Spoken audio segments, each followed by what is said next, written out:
I think there are many Republicans that would, and ultimately we think if you reached a compromise deal, that Republicans would not be the impediment. This is step by step, and step one is finding common place with Democrats, but we believe, just like Republicans came on board for the prior three deals, that they would to this time around. But again, step first is finding common place with Democrats. Yep. Jeff? Do you have any sense of the timeline for that now? Obviously, we're just a little less than 2 weeks away from the election. Yeah, it's getting closer, and unfortunately, as we get closer, Nancy Pelosi sits more entrenchedly and staunchly in her position of depriving the American people of needed relief because she doesn't want President Trump to have an electoral victory. It gets harder as we get closer, but rest assured, Secretary Mnuchin, the Chief of Staff, are trying each and every day, but she's making it harder by not budging even 1 inch from her position that she's had since, I guess, March at this point. Or May, I should say. Does the president believe he has the time to change the trajectory of the race, setting aside his performance last night? 48.5 million people have already voted. The president doesn't need to change the trajectory, of the race, because the trajectory of the race is strongly in his favor with a massive tailwind behind him. Look, I think you can see it in early voting. When you look in Michigan, the fact that we're 2 points ahead in requested ballots, 2 percentage points, it's actually NBC's tracker that you can go and look at.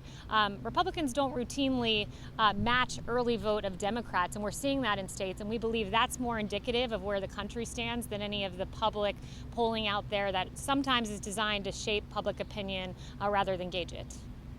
Anything else? Yep. Ouija? Thank you. Given how confident the president is of wrongdoing with the Biden family, has he asked Attorney General Barr to open an investigation? No, he has. Will he? No, he has not.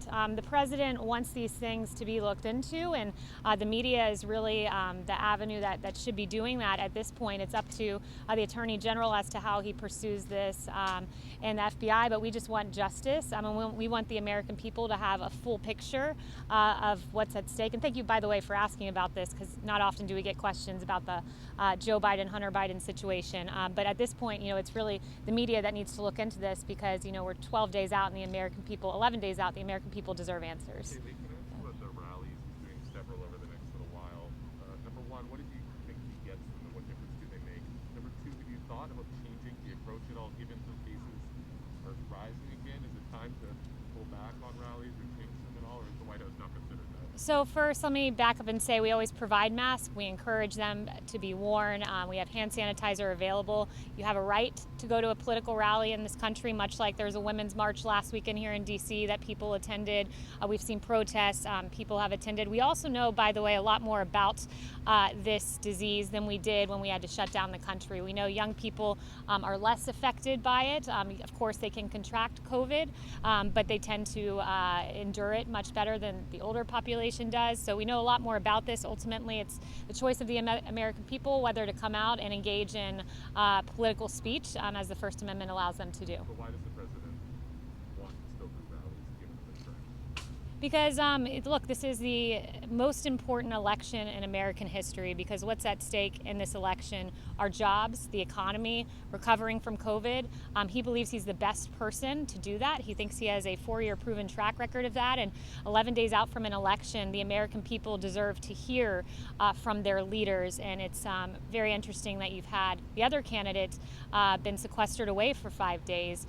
President Trump's been out and about, and I think if you're going to not fight for the vote of the American people, I don't think you're going to fight for the American people as president. Thank you guys so much, and I'll encourage the president to try to gaggle with you guys at some point today during the trip.